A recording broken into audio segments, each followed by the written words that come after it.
સુરેન્દ્રનગર જિલ્લાના દસાડા તાલુકામાં જૈનાબાદ અને અહેમદગઢ ગામ વચ્ચે બે ટ્રક સામસામે ધડાકાભેર અથડાતા ગંભીર અકસ્માત સર્જાયો હતો. અકસ્માત એટલો ભયાનક હતો કે એક ટ્રક ડ્રાઈવરનું ઘટના સ્થળે જ કમકમાટી ભર્યું મોત નીપજ્યું હતું. અકસ્માતની જાણ થતાં દસાડા 108 એમ્બ્યુલન્સના EMT હિતેશ ચૌધરી, પાયલટ આસિફ ખાન તેમજ 112ની ટીમ તાત્કાલિક ઘટના સ્થળે પહોંચી હતી. મૃતક ડ્રાઈવરના મૃતદેહને PM અર્થે પાટડી સરકારી હોસ્પિટલ ખાતે ખસેડવામાં આવ્યો હતો.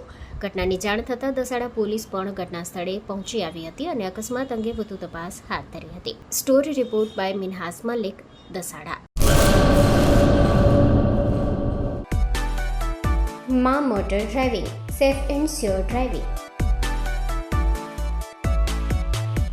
ડ્રાઇવિંગ એ શોખ સાથે આપની મોટી જવાબદારી પણ છે.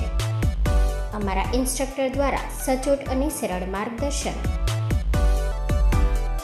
આપની રોજની તાલીમની માહિતી મેળવીને શું અધુરાશ છે એના ઉપર પૂરું ફોકસ કરાય છે.